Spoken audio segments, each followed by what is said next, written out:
Alright, let's start in one, two, three.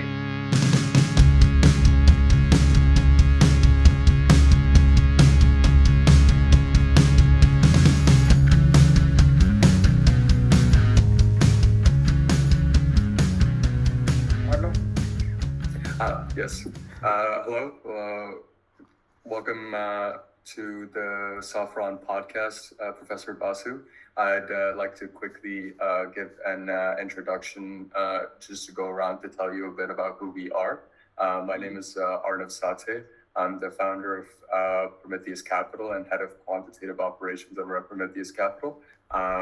It is an Amsterdam-based student managed investment foundation, and we're working in collaboration with Vincent, who has invited me to talk to you a bit today on this podcast.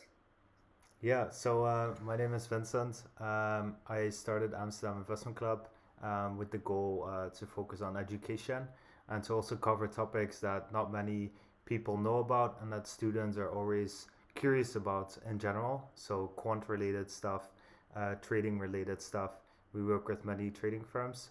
So, it's also a goal of us to bring people on like you to really bring the next level insights to our community, and Nihar put me in touch with you, which is absolutely amazing. So maybe also Nihar can do a short introduction. Yeah, definitely. Thank you for your time with us, Professor Basu. And yeah, I am Nihar Jani. I'm India representative and quant researcher at Amsterdam Investment Club. So I would like to give a brief about Professor Basu. Professor Basu is co-author of Options, Futures, and Other Derivatives, which is like the Bible of the stock market. Like it's present on everyone's desk around the world when trading and quantitative research is done. And I would like to share the mic with Professor Basu so that he can give more insights about his background and where he's coming from and a lot of things. Yeah, Thank you. Thank you, Nihar. Thank you, Vincent. And thank you, Arnav, for inviting me to this podcast. As Nihar said, I'll just very quickly run you through a little bit of what I have done or what I do. So, I'm a professor of finance at the Indian Institute of Management in Bangalore. I've been here for now about 24 years.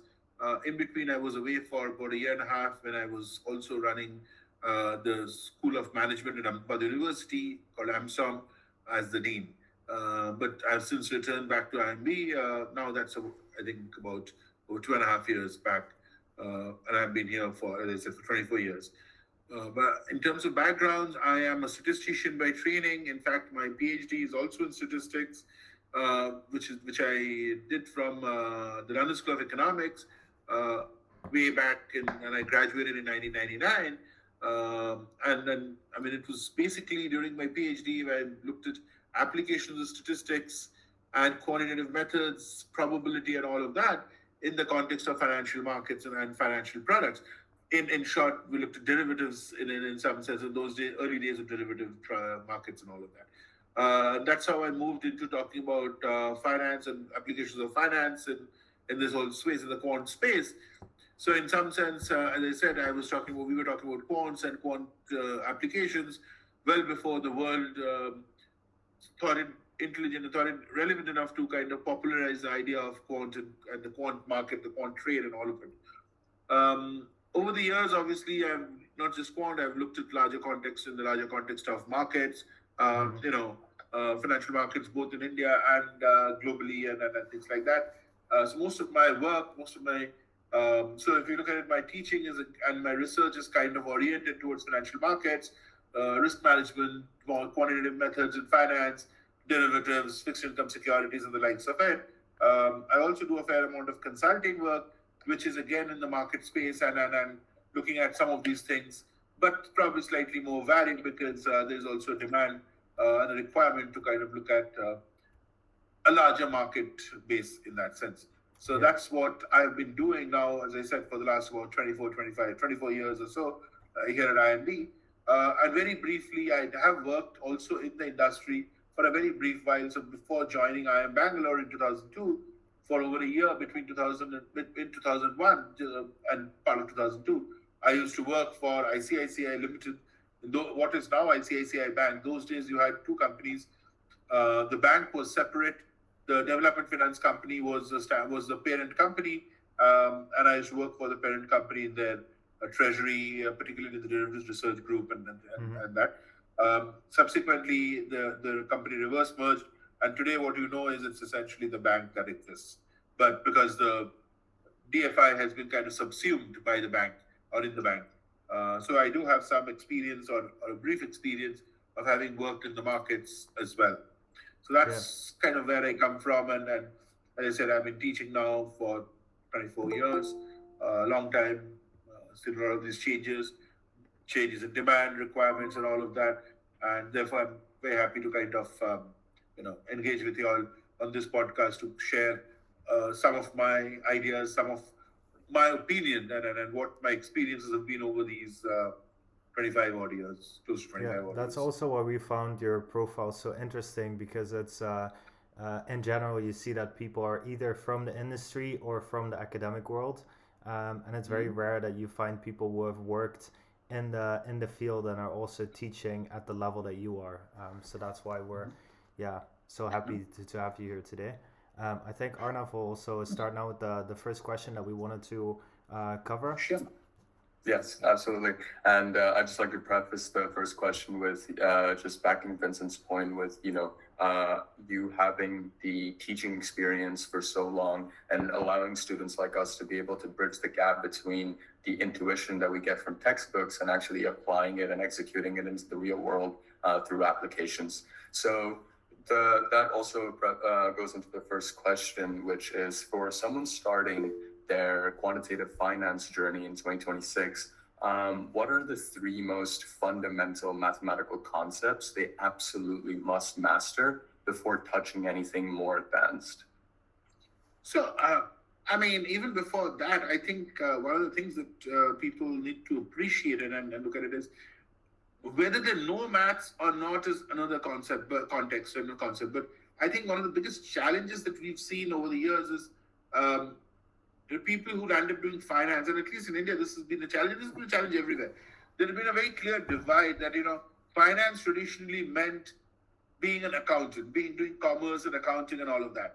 I think the world has moved significantly, and finance today means that you do a lot of maths around it. And then hence your question becomes very relevant and important, that what are the key, the most important factors. So I think, but before, as I said before, I would still argue that you can come from any background, but I think you need to have an appreciation and you need to have some kind of affinity or love for numbers. If not, then I don't think that's, it's not something which is impossible to develop and grow on, but I think that's something which should be the first driver, that you should not run away from numbers. You should actually embrace numbers and then be able to, you may not be able to make sense of those numbers in day one, but at least you should not be kind of, afraid of looking at it and playing around with numbers. When it comes to the specific tool sets that I would argue, I think one of the things that you need to look at is essentially you need to have an understanding of probability theory and the whole aspect of probability, because at the end of the day, and I'm not saying in any particular order, because the three things that you talk about could be in any order, but effectively probability is obviously one of those three. The reason being is that at the end of the day, we don't know what's happening in the future. We don't know the future. And we're making some assumptions about the future based on certain information that we have and all of that. And any assumption that you make is obviously a probabilistic assumption. So unless you understand the probability space and what that implies and how does it mean, because you're never going to get a product which has an outcome, a known outcome with probability 1. For a very simple reason, if it gives you a profit with probability 1, then everybody should invest in that project, in that product, and nobody should be going anything contrary to that. And if you lose money with probability 1, again, by the same logic, extension of the same logic, there is no rationale for you to kind of invest in there. So I think we're looking at an expected value, and then therefore the understanding of probability and this probability space is of very high importance in this space. The second part, I think, is kind of and given the complexity and all that we run in, I think it's also important to start appreciating calculus in some sense.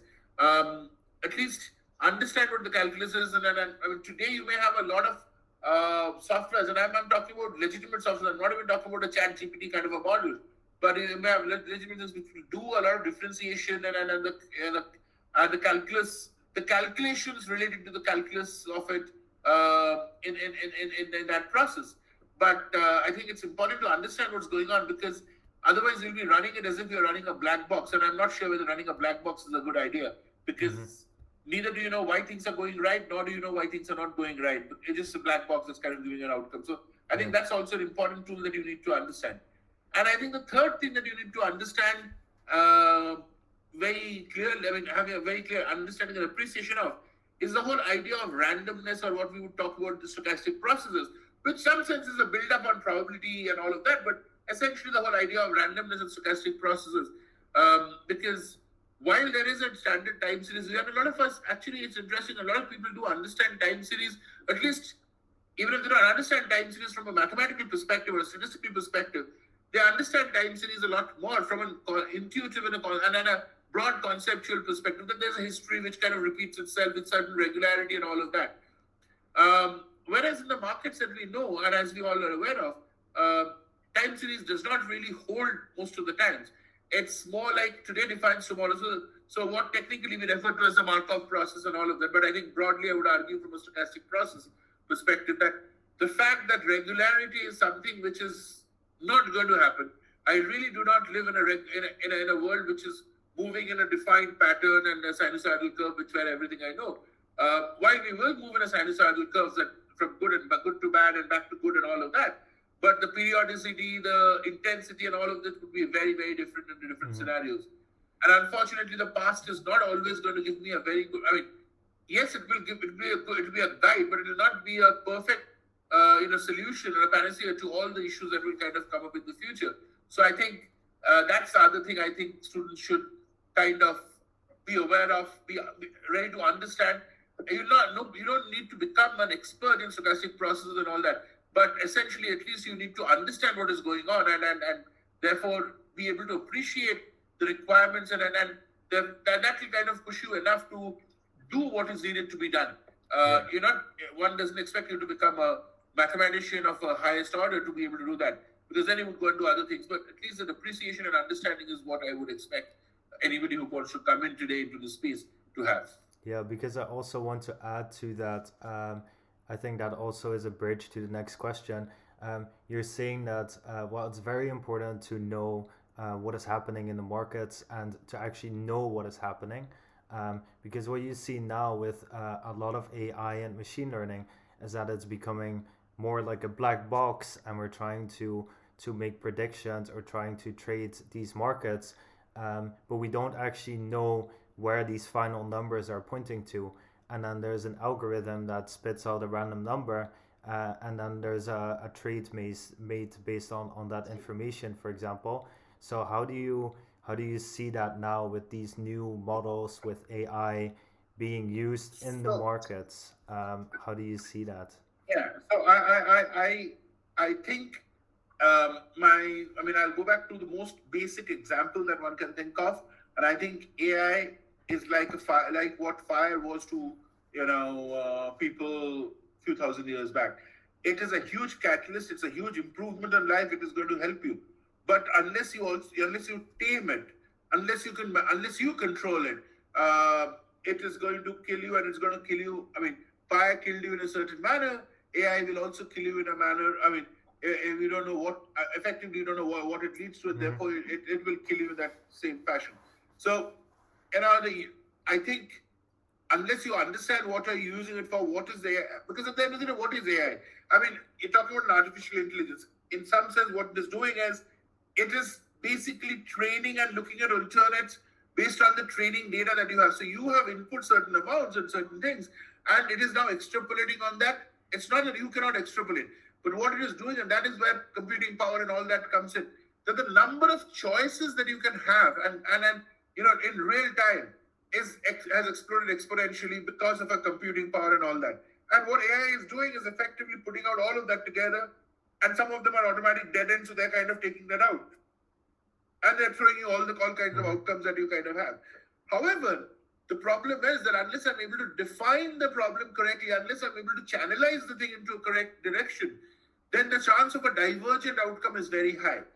And if the outcome becomes divergent, which means, if I say there is a mean, there is a bound, but the bound is like minus infinity to plus infinity.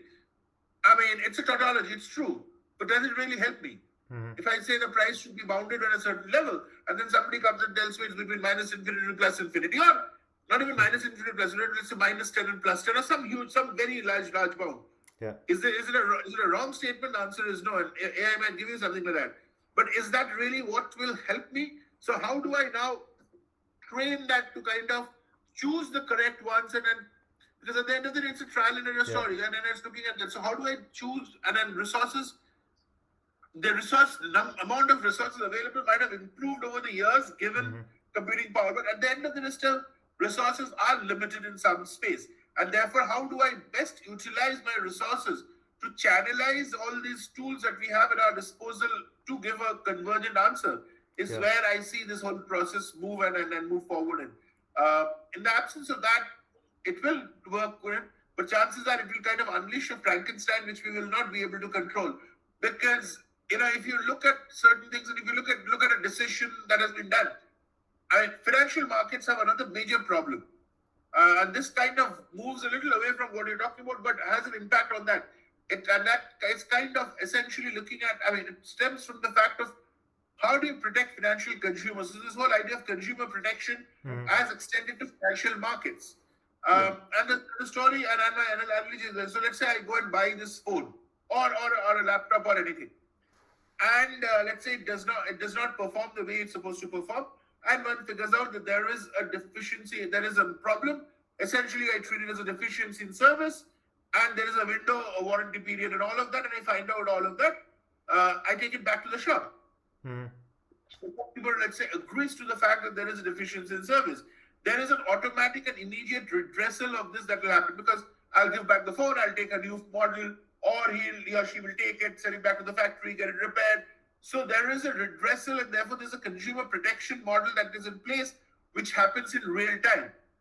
Unfortunately, when you come to financial markets, this doesn't happen, because decisions taken today, an investment decision taken today in the financial market space, will only give me an outcome of whether I was right or wrong in the future. And as commonly we say, time will tell, or history will judge me differently, kind of thing. Or, time will tell. But the problem is 5 years or 10 years later, when the product comes up and you figure out that you had chosen, AI had chosen a wrong path and you landed up somewhere completely bizarre. Do I have the ability to course correct myself?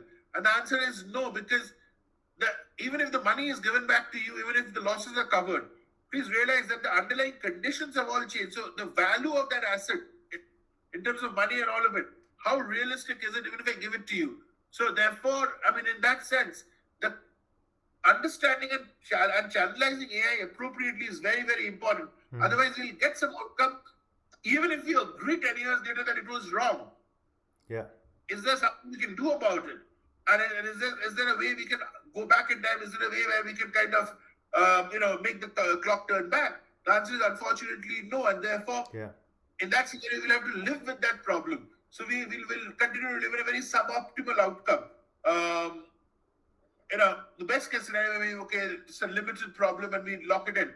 But I can't really know. I don't really know at this point. Is a limited problem. There might be trickle down effect. There might be linkages, and therefore that could continue being a long-term problem for in some sense. So therefore, it becomes difficult to kind of justify that. Yeah, and there's no refunds in the markets. So even if I give you a refund, even if I give you a refund, my whole problem, Vincent, is even if I give you a refund. Let's say you invested about let's say $10,000 or 10,000 euros. 10 years later, I find it was wrong. I give you back the 10,000 euros. I may even give you compensation on 10,000 euros. Instead of 10,000, I may give you 12,000 or 13,000 euros, whatever the amount is. But how do I compensate you for the lack of opportunity this absence of 10,000 euros brought onto you for the last 10 years? I can compensate you, but do you need the money? At that point, okay, money is good. The physical compensation is good.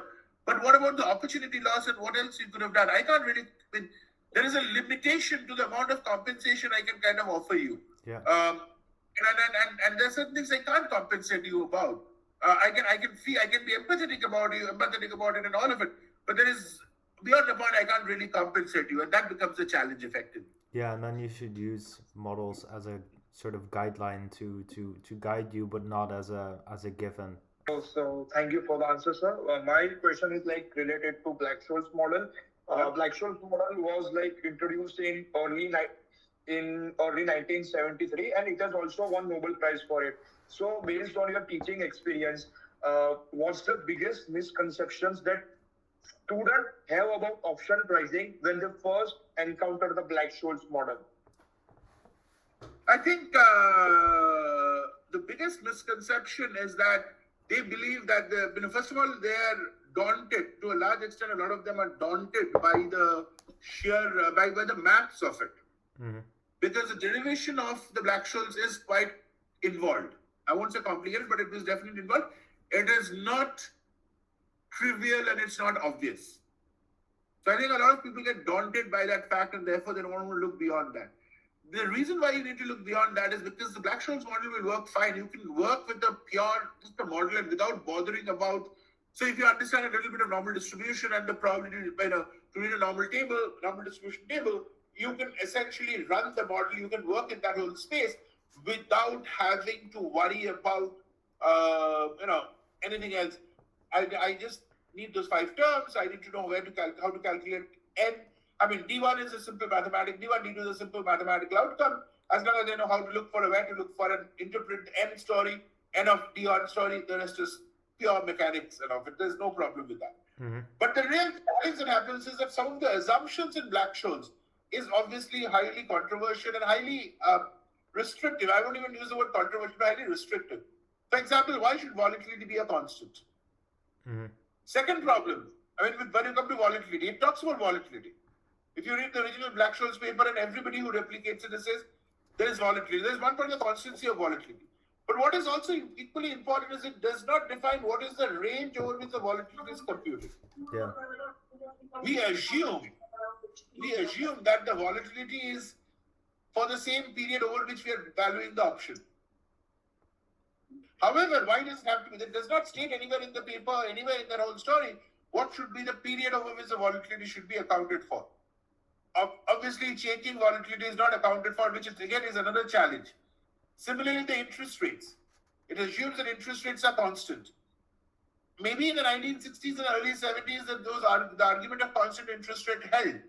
But in today's context, there is no argument of constant interest rate. There is a tenor-based interest rate story.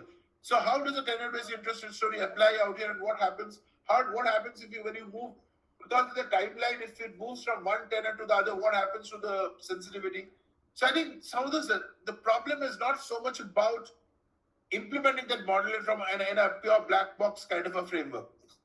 But I think the real challenge is in practice, if one of those assumptions change, some differences happen, how does that relate and how do you interpret that in that context? So how do you account for these variations to your assumptions and therefore generalization to your assumptions? That becomes the biggest challenge and the biggest problem in that, in my opinion. Are these Yes. are these then also used still in practice to that sense, but with different assumptions? It is because but I think people have worked around that a little bit. I mean, larger players have worked around it. It is because at the end of the day, it is still the simplest and the easiest model to understand and to implement it and at a very, very conceptual level understand. If you can do that without doing too much of maths around it as well. So you can kind of make it a very generic process.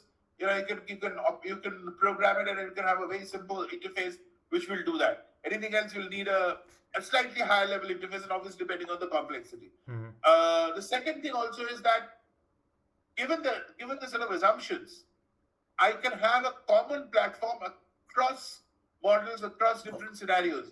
Because the moment I choose specific models, I will have to, my specific model or my model may not match up to your model. We may have different assumptions and we have different ways of dealing with it.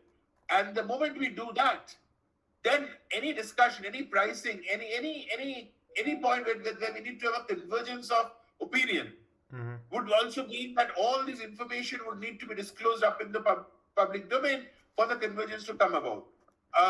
This could essentially mean that a lot of proprietary data, prop information needs to be shared, which is fundamentally against the way markets operate. Nobody wants to share proprietary information in the market for obvious reasons. So I think to avoid that, I mean, I may still do something else, but for me to have a common language and a common platform to chat with you or to engage with you, we need a model like Black-Scholes, and that's what we kind of do. So in practice, larger institutions today, what they do is they will engage in Black-Scholes to kind of do it. So there's under the Black-Scholes, this is the outcome, which essentially means they're using Black-Scholes for a communication and for a convergence tool, so to speak. But they're also running their own models, and they're seeing that, okay, even if I go with Black-Scholes and under my own assumption, I go this way, what is the kind of inherent difference, and therefore, what kind of action do I need to take? Particularly when it comes to risk mitigation and all of that, I will actually rely more on my own model than on an approximate Black-Scholes kind of a framework. Yeah, because I think also Arnav has a follow-up question on that about theory and practice. Yeah. So like in the quant workshops that we do here, that we carry out for some of the students at the University of Amsterdam, we also realized that the Black-Scholes model is a bit outdated in its assumptions and it's not a very practical method of being able to bridge the gap between intuition and execution. So even in our quant workshops, to sort of give people the intuition that you previously mentioned, we sort of use the Black 76 model, which is using forward pricing instead of spot pricing, like in the original Black-Scholes. So that was just something that I wanted to add. And by the way, for any of the listeners, if Professor Basu has really good intuition when it comes to these kind of bridging the gap between knowledge and execution, and there's a particular video of time series application to finance on YouTube that I think everybody should watch. Professor Basu gives a very nice lecture on the applications of that, and it's really nice to watch. But moving on to the next question for you, Professor Basu, is in your experience training and working with professionals at banks, what basic concepts do even experienced traders frequently misunderstand? And what are the biggest differences concerning trading options in practice and in theory? I think the biggest change that happens is that given that they work in markets, and we all know that theory, as we know and as we practice or as we talk about in a classroom environment, I mean, essentially any theory that we talk about is talked about in a sanitized environment. I can control for factors. I mean, I can do whatever I like, and I can kind of, so only one factor will change. There'll be no impact, there'll be no correlation. And so effectively, as I call it, I can have a very sanitized environment. In real life, that doesn't happen. So I think a lot of traders, a lot of market participants fail to make that leap or make that switch, that what they have learned over the years and what they've done. I mean, and then when they go on to real world, there is essentially a factor of uncertainty which has not been accounted for. So they've lived in a very cocooned environment, and then suddenly there you're kind of in the big bad world kind of story. And I think that becomes a big challenge to understand.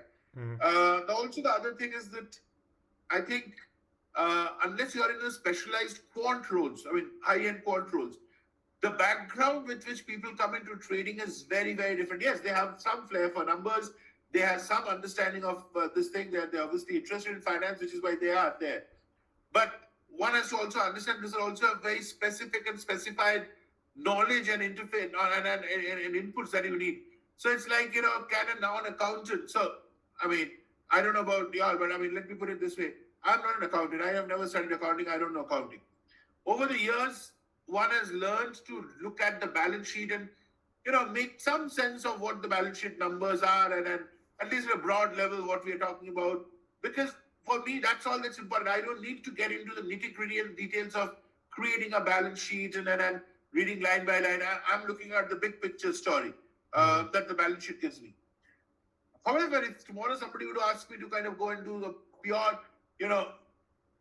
create a balance sheet from scratch and the back end, I don't have the expertise to do that. So I should not, I mean, therefore, if I want to do that, then I need to understand, I need to spend time to understand that. And that's what I will put across to the trading setup. People come in with inherent interest and a flair for it. But I think as we started off by saying, there's certain other skills which you need to have and you need to kind of acquire. It's okay if you don't have it when you come in, but you should acquire that as you go along. Because without that, you'll be in a very sanitized environment, and that kind of happens. I think the other big challenge that happens between the trading environment and the real life trading environment and the theoretical world is that the reaction times are far lesser. I mean, in fact, there's hardly a reaction time. The cost is very high. So, I mean, one has to kind of understand. So, a lot of traders, essentially younger traders, what we see is that they are so fixated by the theory of it, they don't want to have everything perfect. And unfortunately, the world itself is not perfect. The markets are imperfect. So you will actually, in trying to do a perfect solution, you may be able to get a perfect solution, if at all any. But that would essentially translate into taking so much of time that you've lost the opportunity. Mm-hmm. So I think that's what experience counts. So how much am I going to rely on theoretical data and therefore rely on practice to some extent? That's one part. And the second part of that entire story is, that's what experience teaches us in that thing, that as a trader, you are not going to catch all the balls. It's not your job to catch all. It's impossible to catch all the balls. You will lose a few balls here and there. But the question is, your experience, and so first of all, you have to agree to the fact that you have to get your mindset in the framework that you are not going to get all of it. You are not going to be profitable. You're not going to be the star guy every single time, every single day of your life that you are a trader. There are some good days, there are some bad days, there are some very good days, some very bad days. On the whole, if you are good and very good outweighs the bad and too bad, I think you are doing well. And that understanding and the appreciation of being able to accept that, and which ones do you want to do and which ones do you want to leave. Sometimes you lose, sometimes you may actually make the mistake of losing a very important deal as well. But over a course of, if you have approximately, even if you take a trader's life, which is less than your working life, because you can't be in the high pressure, you'll move into other roles. So even if you take a 10, 12, 15 year kind of role at different levels as a trader of your 25, 30 years of working life, on the whole, you should kind of try to make sure that the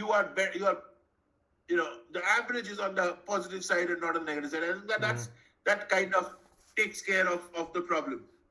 The problem is that you don't learn from it. Yeah. The greatest example of that is Kodak. If you go back and think of it, Kodak around the same time when Black-Scholes was being talked about, somebody in Kodak actually had come up with this whole idea, and they had invented this. I mean, obviously technology has changed significantly since then, but they were the first guys who came up with this, or somebody in the Kodak research labs came up with this idea of digital photography. The fact that you could have a photograph without films, and that, remember, I realized in 1970s and even 80s, you couldn't think of, photography was an expensive hobby and a dedicated profession. So these guys came up with the crudest, the earliest form of digital photography kind of thing. And then he took it to his bosses and his managers. They kind of scoffed at him and said, this can never happen. Photography is not for like this. And they kind of didn't do anything. So much so they didn't even patent that technology. 25 years down the line, 30 years down the line, look at what has happened. Yeah. Films have completely vanished. It's a very expensive, it's like relic of the past today to get a print. Today, every single device is a digital thing. So there are estimates which, and Kodak obviously went downhill. I'll tell you why I'm saying the not learning part of it also. Downhill in all of it. And there are papers and there are estimates which have been made that if Kodak had patented the technology, simply patented the technology, the royalty income on the technology itself would have been at least 5x times or around 5x times Kodak's peak revenues. Yeah. Right. That is the level, that is the scale. So Kodak could have the shareholders could have shut shop, gone home, just retained Kodak as a brand, and they would have still been 5x times better off. Yeah. They could have sold everything except for that. So this happened. But then in the early 2000s, after the digital thing came in the early 2000s, Kodak figured there was a revival, and not in terms of the film photography, the photographic films. Not in terms of normal camera films, but it came up in terms of the films that are used for industrial usage, medical usage, and all of that. And yet they did not adapt and go in that model. So today, all of that is also kind of gone digital. So today, God forbid somebody gets hurt and you need to go to the hospital in ER and get an X-ray done. 99.9% of the time today, you'll get a digital X-ray, which will come on your phone. I mean, the old concept of having that X-ray plate and walking around with it is completely gone. Yeah. Could have had an opportunity in about after all of this, after the camera the personal photography side changed into moving to this. Even then, they didn't seem to learn, and so for a brief while it went up, and then again it came down, and you know what it is. It's a shell of a company today.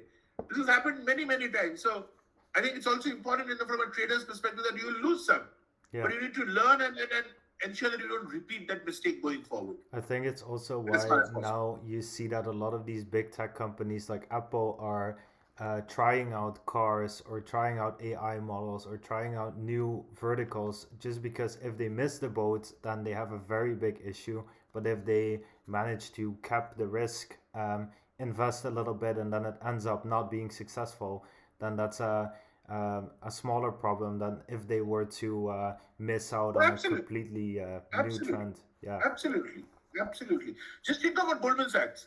Just think of GS. Yeah. We all know GS as this really top finance company, investment bank. I mean, essentially a limited purpose bank, a finance company. Interestingly, if you look at Goldman Sachs' balance sheet now, over 60% of its revenues come from the financial technology software that it sells to all its it uses and it sells to its competitors. So today, if I did not know about the legacy and the history of Goldman Sachs, is Goldman Sachs a financial entity, intermediary, or is it a technology company? Yeah. Yeah, That's true. So, I mean, one more thing to add is to ask you, as for example, traders who like start off, right? And this is going back to my question. So now you're basically saying that they should sort of appreciate sometimes there being a lack thereof in the information dynamics against them versus their competitors, and then learn from it, and then through experience sort of be able to work around the information dynamics, sometimes negative or positive, that they face. Yeah. Absolutely. Okay, that's perfect. And then I think Nihar has the next question, which sort of ties to perspective on what traders or people breaking into trading should do. Good. Yes. So my question is that even if you open today's website of Bombay Stock Exchange or National Stock Exchange, it is written that 9 out of 10 traders lose their money. So be cautious.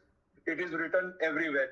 So my question is that why do retail derivative traders in India suffer catastrophically high rates, but has suffered from catastrophically high rates? But that is when they do back testing of a model, it goes perfect. But when they do live testing and they start trading about it, then they lose their money. I know where so it's not just the BSE or the NSE. If you look at the SEBI, which is our regulator's annual report, it has been consistently saying for the last 4 or 5 years that about 90% of retail investors and derivatives have lost money.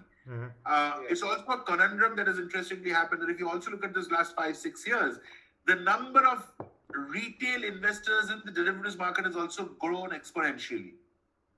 So it's a very weird conundrum or very weird scenario that on one hand you are losing money, on the other hand there is a lot of people coming into the same market where you're supposedly losing money, which ideally should not happen, because if you're losing money, why would investors come in? And then that's the point you're making. So I think you have to also understand that the retail investors globally, and then India is no exception. I mean, there might be shades of the shades of grey, as one would call it, but globally, retail investors are also not the most informed investors.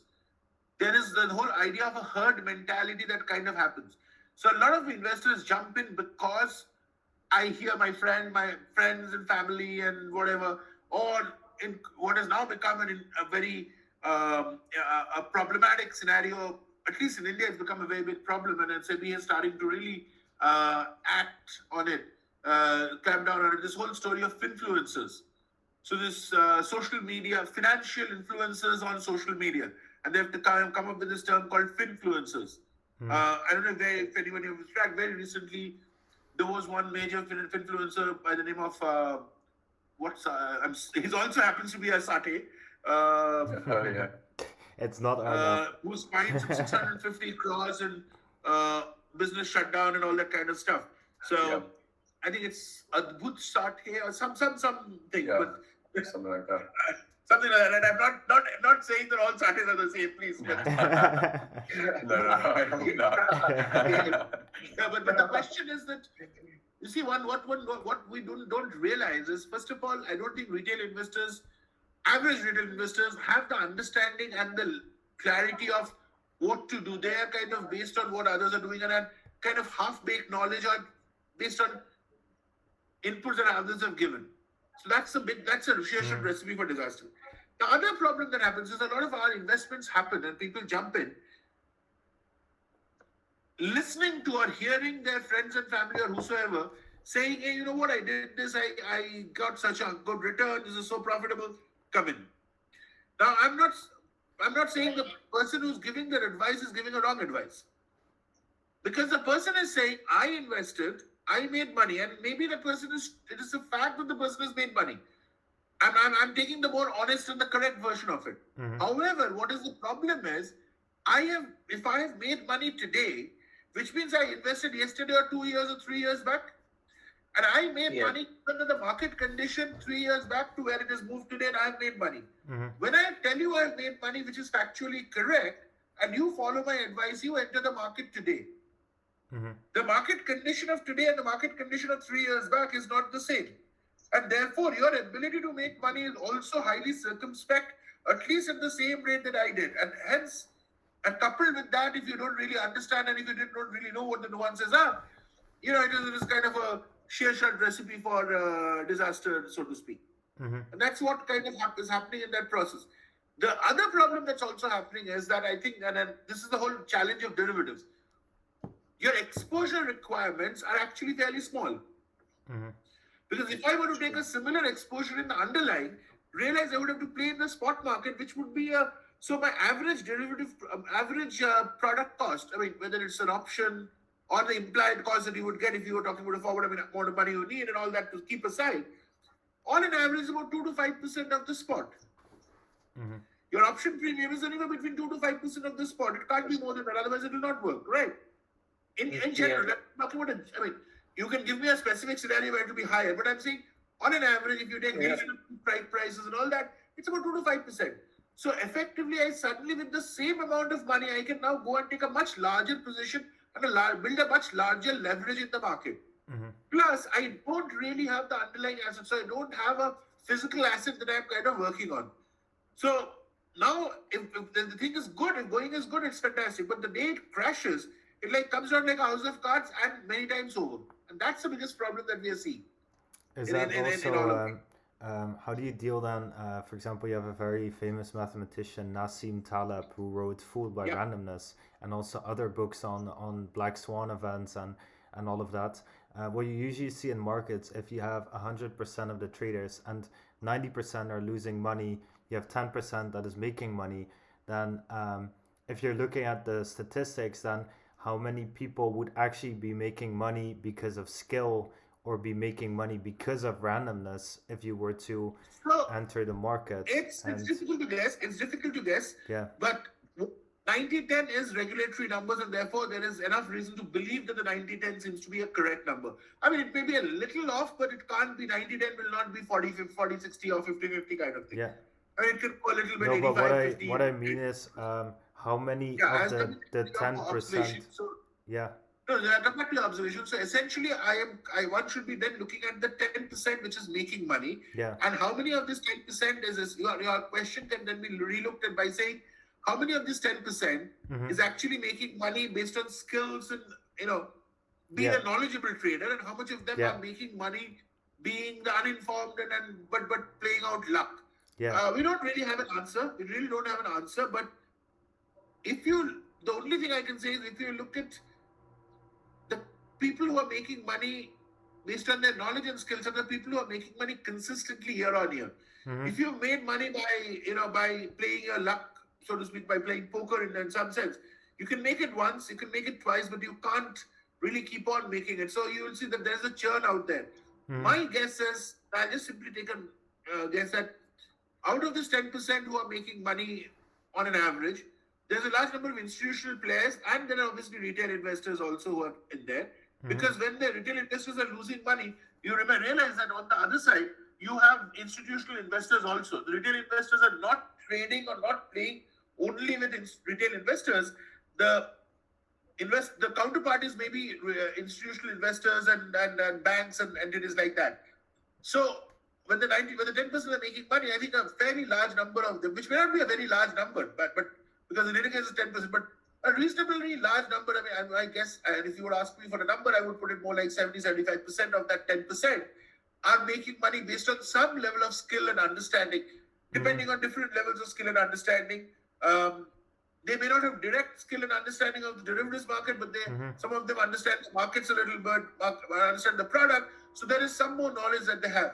There will be about 15-20% who are riding the wave. They're just plain and simple lucky in one side, and then they're making money and kind of. But that number keeps changing. So where is still the edge, or if traders are entering the markets and you have a lot of now these large parties who are trading using crazy algorithms, a lot of mathematicians, PhD levels, where is still the edge as even a retail trader to make money in that sense? I think the question of the retail trader making money, I mean, I think this is what we always in any, not just derivatives market, in any market we argue that invest. So basically follow part of what Warren Buffett keeps on saying. I mean, Warren Buffett keeps on saying the other thing, which I personally don't believe. I mean, he has two parts. His investment philosophy has two things, right? He said many times that I don't touch something which I don't personally understand. Mm-hmm. And then he said, I don't do derivatives because derivatives are weapons of mass destruction and all that. So that second part I have doubt, because if you're going to run an empire of like the size and the complexity of Berkshire Hathaway, and then in today's market to say I don't do derivatives, I think is a little difficult to understand and little difficult to accept. Yeah. But the first part is very good. What he says is I do what I understand and I don't touch what I don't understand.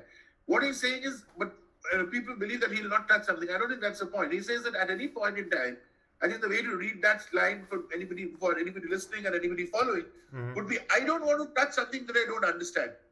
But that doesn't stop me from making an effort to understand that, and maybe tomorrow I'll do that. Once I've learned about it, once I'm confident about it, I'm going to go and do that. I just don't want to do that because I see somebody else doing it. I don't do somebody comes and tells me, that's very good, go and do it. I don't go and do that. Yeah, so now, for example, I would do that after having made some effort to understand. I can rely on somebody's opinion to validate some of my findings and all of that. But I don't rely on that only, is my whole point that I'm making. Yeah, so also have some, or so the majority. You need to have a core understanding. I mean, whether you have the background or not is not the question here. But the question is, you need to be ready to put in an effort and make an understanding about that before you do anything else. Yeah, that makes sense. Yeah, so I mean, going back to your point of making more informed decisions in the market and how the information dynamics change and are constantly ever changing, right, in financial markets. For example, I guess none of us here at the moment are institutional traders, right? We are retail traders, or we are all retail traders. We have some skin in the game when it comes to the market. So my question is, from the perspective of SEBI recently introducing new F&O rules, how would this change the game for retail traders like us versus institutional players who we're sort of competing against as they have like larger information systems, they're faster than us, they have more money to play around with, for example? So I think, okay, obviously a simple answer to your question is time will tell. But I think and then time will tell, definitely, because honestly, regulators, not just SEBI, all regulators in India and globally at different points in time have tried out different things. Some of them have succeeded, some of them haven't, and some of them have been spectacular failures, some of them have been quietly withdrawn without the world really talking about it. And so that's a part of the game. To that extent, time will tell, definitely. But I think the objective of SEBI kind of coming up with these F&O rules and all of that is to address the point that Nihar was making earlier, that you have a large number of retail traders who are uninformed. Now, there have been enough and more efforts and attempts made. So the regulator can't really overnight educate everybody. And it's not going to be possible to educate all these people. Because unless you want to get educated, you're not going to be educated per se. they can make it easier. They can make access to information easier. But fundamentally, you still need. I mean, you can take the horse to the water, but you can't make the horse drink the water. Kind of story replicates. Mm-hmm. So, but there's also the other problem that remains that, and then that's the role that I think SEBI is playing out here, which is SEBI also, and any regulator, and SEBI in particular also, is also charged with the responsibility of ensuring that the market survives. It's not about individual investors, but the market survives. And if you have such a kind of a scenario, the chance of the survival of the market in the way we know it, may be significantly compromised. So they're kind of putting in conditions where you can say that it's against the very grain of a free market economy of laissez-faire. That but the question is, can we afford to work on a free market laissez-faire approach? And can I afford to have a scenario where a fairly large number of our investors, with their skin in the game and the skin in the game being reasonably high, actually lose their entire skin? Now, again, this is a cultural and a sociological story that happens. So it might be easier for such a position to be taken that, okay, you invest there, you lose your money. So what kind of a story? In Netherlands, in the Nordic countries, in Japan, maybe to some extent, I mean, lesser to some extent in the United States and the United Kingdom and all. But as you go Northern Europe and Japan and all, you can do that. Because fundamentally the state, even though all these economies are highly capitalist economies, from our definition, capitalist economy in the standard economic sense, but the state guarantees to its citizens basic things. So, for example, food, shelter, health, education, and then a few other things, whatever we want. And you and I can disagree or differ on the order of importance. But if each one of us were to write down 10 things that the government guarantees to its citizens in these countries, I'm pretty certain that these 5 would be in our top 10, maybe in a different order. So that automatically creates a large cushion for the investor to come in, and therefore you don't need to come in on it. But the country like India, where the state essentially does not get, on paper, we are a socialist democratic republic, and therefore there has to be a larger amount of socialism. Yet it's the biggest irony that most socialist states really don't offer socialism or benefit globally. And that's a political problem that you have. But what this means is essential, and there's also a coupled problem in India, which is also very unique. So, and it's a sociological problem, which is now moved into an economic dimension, which is historically, and then when we study history and all of it, we've all heard of this. And I'm sure all of us have had families, at least a generation or two back, which was what has been called in India as this joint family system. And you had a very large family, everybody stayed together, and it was like a large, in the European context, more of a community kind of a story that would come together. But remember, there's an advantage in that thing, that while in a joint family system, there would be 1 or 2 or 3 economically contributing or high-end economically contributing members. There'd be people who were not doing anything, who did not have a steady income.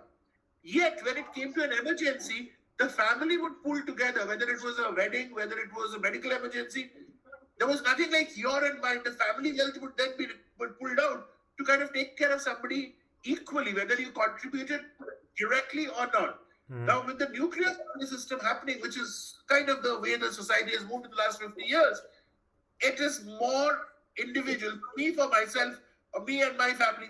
My family would typically be my wife, or my spouse, and my kids. At best, my parents kind of thing. Not beyond that. And therefore, the need to invest has kind of grown.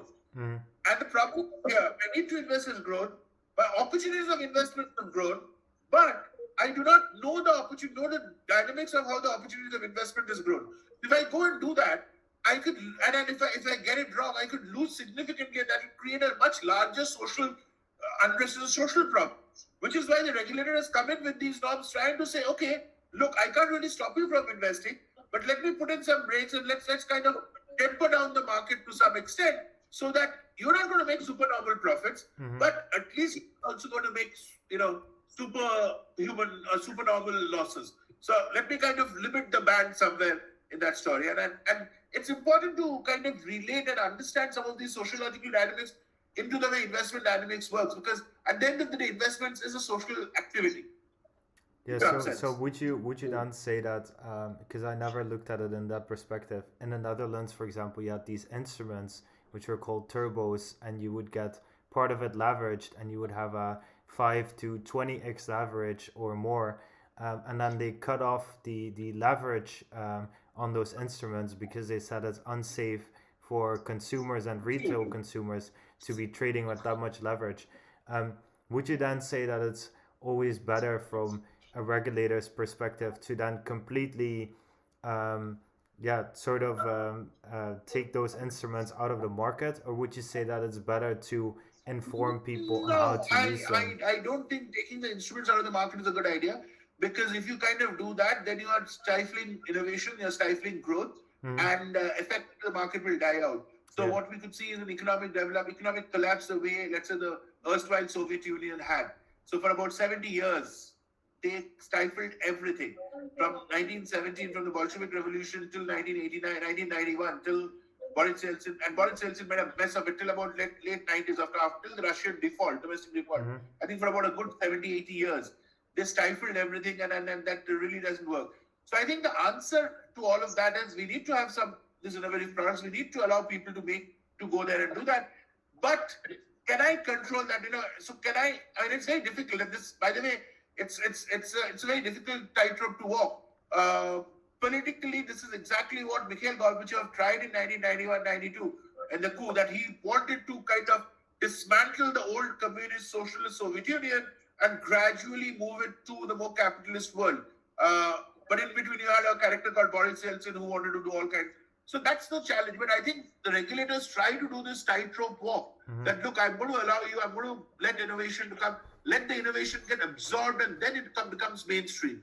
Not that innovation, and innovation is not bad, but the problem that happens when you don't control that speed of entry and innovation is some people have got the first mover advantage, and therefore some people will make spectacularly high profits. But again, it's kind of it's not exactly an arbitrage, but some kind of an arbitrage effect will come in. And therefore everybody will jump into it. And more and more people jump into it, the conditions are not changed in that sense. And therefore people will start losing money and definitely not make money. And then there is a negative sentiment that will get created, because then the new people who come and say, no, this guy was lying, I didn't make money. And there is a larger number of people who are not making money. So you actually have a negative effect in the market, and you push the innovation in the market back by a few years. So I think it's very important for the regulator to do this tightrope walk, which is why it's also very important. In my personal opinion, I would argue it should be allowed, but the regulator should do a very tightrope walk and should be a dynamic regulator. So they should be controlling this at all times, and if need be, they relax a little more. At times, if they need to rein it in there, they should be proactive to rein it in and not wait for something to happen and then be reactive. So I think proactivity of the regulator is also very important in this whole scheme of things. Because I think the closest what we've seen to a free market almost is the crypto space, where there was it was almost like the Wild West, and you also saw that there was a lot of things that were happening which were in the traditional financial system were never legal.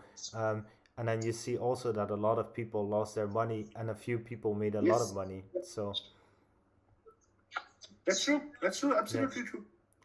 So I think, I agree with you that the regulators should be there to encourage people to use the markets for a better financial future, but then to also make sure that it doesn't resemble anything close to gambling or any of that. I can take the risk, but my risk should be a function of the risk appetite that I have, not an unbridled risk appetite, not because somebody else is doing something. Everybody is individual, and I have a certain risk appetite, so I should be allowed to gamble. Otherwise, there'll be no risk in the system. So, but how much can I gamble is the important question.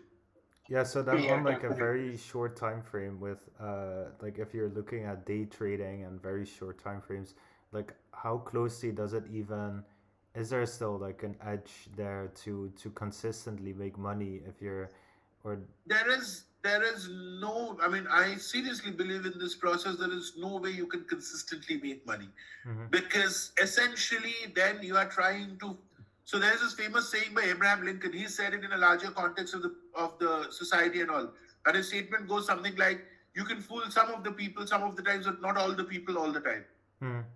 If you consistently make money, if I'm consistent, whether it's day trading, regular trading, derivatives trading, if I can consistently make money, essentially I'm fooling all the people all the time, which can't happen. Mm-hmm. So on an app, so it's like trading is like a fair game. Mm-hmm. If you think of a fair game, if you buy a lottery ticket and if you keep on buying a lottery ticket long enough, on an average, you will always recover the amount you have paid. Now, the question that happens is if you don't win in the first time, if it's like a hole in wall, if you get in the first day, you've made your money. But if not, you will make money. Theoretically, you will make money. Mm-hmm. But you might be ruined before you move up. So the curve will go down before it comes up. So can you survive the downturn is the question. Yeah. So will ruin come before you make profit is the question that happens. Mm-hmm. So, I mean, I think that's going to happen in that process. So that needs to be there per se. So that's what I need to kind of control for effectively. Mm. I mean, there is nothing about consistently making money. Mm-hmm. And I mean, you might say, if I'm going to change my strategy every day, then I'm taking a different risk proposition, and I will be ready. I should be ready to lose money also. Mm-hmm. On the whole, over my period, I should make sure that on an average, I should be, Mm-hmm. my benchmark should be 0 or positive. Yeah. And it's not with the same counterparty, it is with a number of other counterparties. Okay, and then like going back to the questions on the regulation, and you were talking about how there's different market participation in India. India, looking at the country, huge, right? A lot of wealth spread all across the states.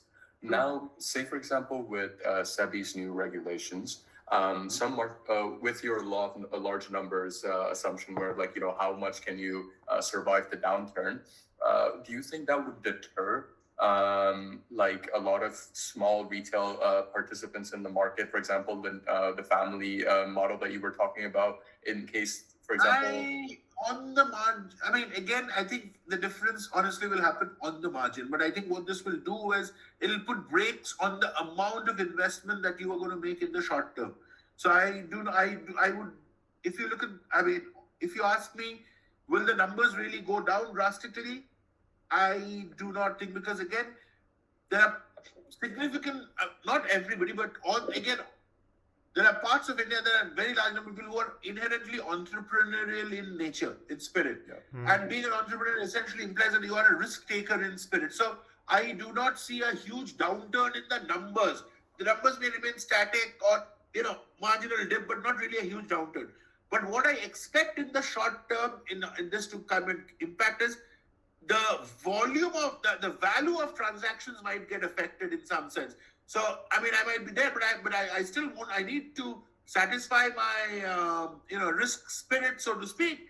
But why do I may not gamble away my entire income, but maybe a lesser amount? And then obviously there's a negative, when such regulations come in, there's always some kind of a negative thing that doesn't matter whether it's positive or negative, but the fact that an external entity here, a regulator, has intervened, creates a natural, doubt in everybody's mind. There must be something wrong in the system, which is why the regulator has intervened. And therefore, let me scale back my activity to some extent till I am better prepared. I think the better prepared. So if SEBI through this can achieve that better prepared story, I think the story is fine. Okay, so through the market intervention from SEBI, you're basically saying that they're introducing a new entropy, and hopefully this entropy allows retail investors like you and me to make more informed decisions, take a step back. I believe so. And then I would believe so. Okay, that's will it happen? I don't know. As I said, that's what time will tell. But I would tend to believe so. Yeah, and I think then absolutely. also that's a nice bridge then to the final question, where just looking at overall regulation, I think Nihar also has a question on the recent Jane Street story. Yeah. So the recent thing happened in the Indian market was that SEBI accused Jane Street of artificially increasing the price of their expiry date stocks. And the thing was that it becomes so controversial that XTX Market CEO also commented on that they have to justify that how did they earn money from this. But Jane Street in defense is saying that it is basic arbitrage. So what's your view on this? So I don't want to comment specifically on what happened in the Jane Street story, because I think the story is that there has both sides of the story. SEBI has its own version. Jane Street has subsequently come up with its own version. And I think there have been legal issues that have now been flagged out. I think there are legal cases that have been fought out in courts.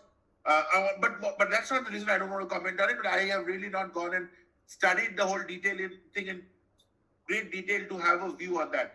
But I'll make an observation like this. I think it is imperative on both sides to essentially one of the important aspects of regulation is transparency of transaction. And I think this applies uniformly to the regulator and to the regulated. Because while unfortunately in most parts of the world, including in India, the regulated is expected to deliver transparency in what they do. The regulator can hide behind some kind of an opaque sheet of saying, I need to give you a decision, I don't really need to justify and all of that. I think in a world of today where information is so easily available, I think that is highly a questionable thing.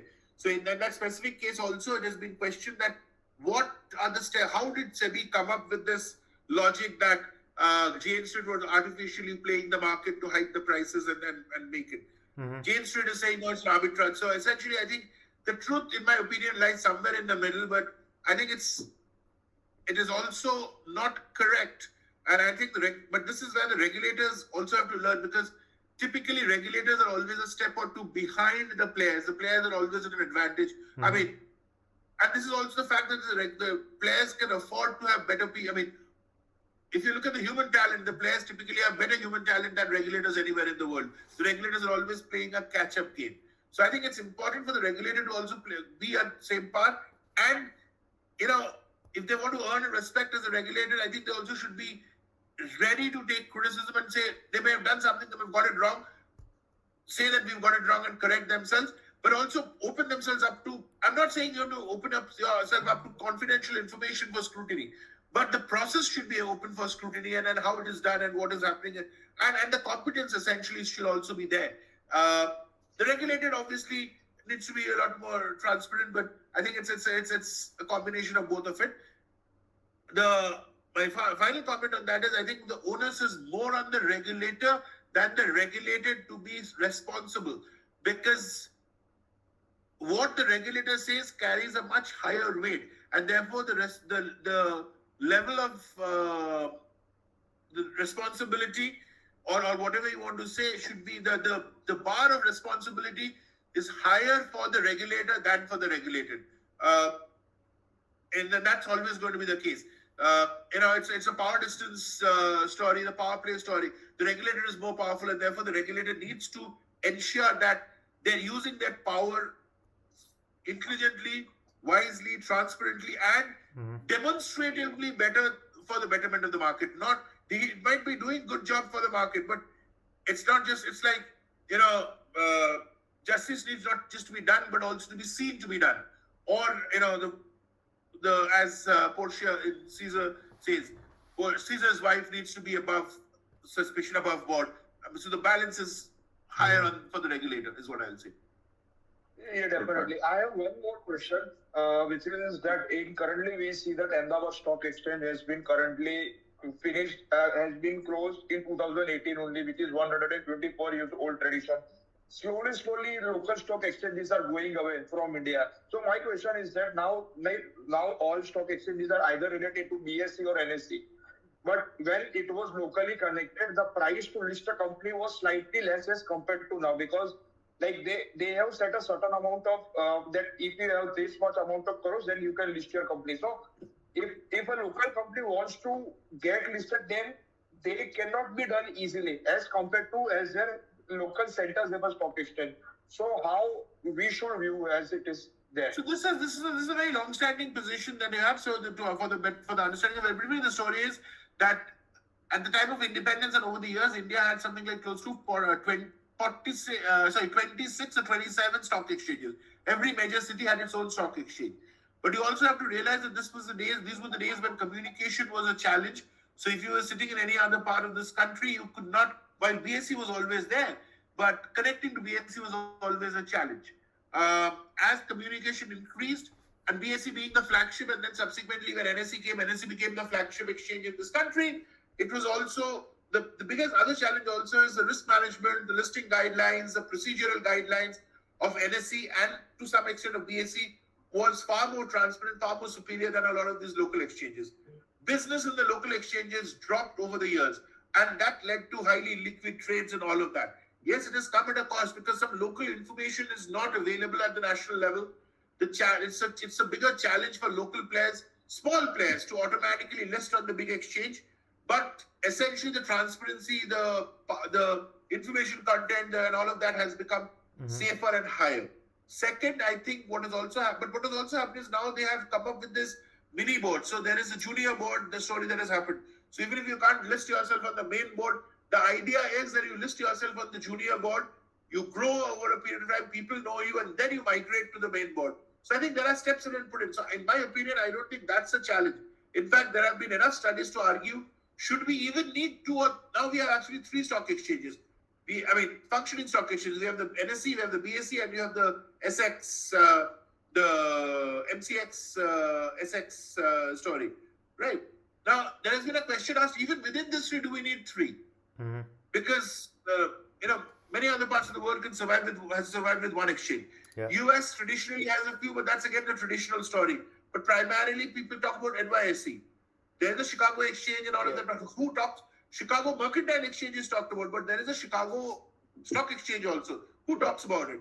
So, do I need multiple exchanges is a fundamental question that needs to be asked. But I think in that context, moving towards a single exchange is not a bad idea. There is uniformity, there is transparency, there is more amount of equity along different players. So you don't have too wide-ranging player. Too much of volatility, too much of a difference in the regulatory and governance norms that you have. So that to me is a good thing. Can things be done better? Can things be improved? The answer is obviously yes, and that's a story that always keeps on happening. Yeah, so I think also to wrap it up, I think one of the Thank you so much.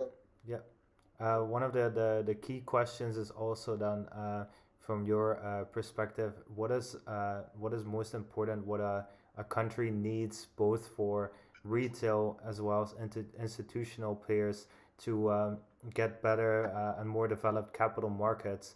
What do you think are 1 or 2 key points that any country needs? I honestly don't have an answer. I don't think anybody has an answer. Because if I had an answer, or whoever has an answer is guaranteed to be invited to Oslo the next year. Sorry, Stockholm the next year. Not Oslo, Stockholm the next year. Because this is given by Bank of Norway, but essentially guaranteed to be invited to Stockholm the next year. Yeah. And make a lot of money out of it. But I think the point is that both are equally important. You can't run only an institutional market. You can't. The retail market. Retail is never going to be large enough to take over the institutional market. So I think the question that will come in and that one has to address is, how do I balance this? And this is not a static balance. That's the whole thing. So therefore, it's a dynamic process. So this will keep on evolving, and there is no finality to this. But I think the only finality is that we need to give importance on both sides. Both sides need to be balanced in some sense to kind of address that concern. And so we need to focus on both sides. The retail is also important. The institution is also equally important. Yeah, that makes sense. I think it's always a balance between the two parties because, yeah, like you said, if you only have one side, that's not going to cut it. Okay. Yeah, and I would have hoped you actually answered the question. I think you would have really liked Stockholm. It's a very nice city. Yeah. I think Stockholm is a nice place, but yeah, I just prefer to keep it neutral, I guess, today. Yeah. For sure. No, but I think for today we are done with the questions for now, and we just want to say thank you very much for giving us your evening and bit into your night for today. I know you have a very busy schedule. We really appreciate it, and I'm sure the listeners and viewers from this side appreciate it a lot. One thing I do very much recommend to everybody is reading the Bible that Professor Basu has written for every quant trader on the planet. Everybody at least has one copy of it on their shelves. I guarantee you, I personally have started reading it too. I also recommend you looking at Professor Basu's research and looking at any and all videos that are available. He is one of the most intuitive academics on the planet, and one of the most intuitive people that I personally have had the good fortune of now talking with now. So I just want to say thank you for today, and thank you for giving us a bit of your time. Yeah. Thank you all. Thank you all. Thank to all 3 of you, and as well as to all the listeners who've been up there listening to our conversation. Thank you very much. Yes. Thank you so much. Yeah. Also for Nihar for Thank you so putting much. us in touch with Professor Basu and being the India representative for us. So thank you guys. Absolutely. It was my great pleasure. All right. Yeah, and I hope the next one we do, Professor Basu, is in Amsterdam, where we do it over a coffee and we don't have to do a podcast. Yeah. We just have a I'm sure. conversation, right?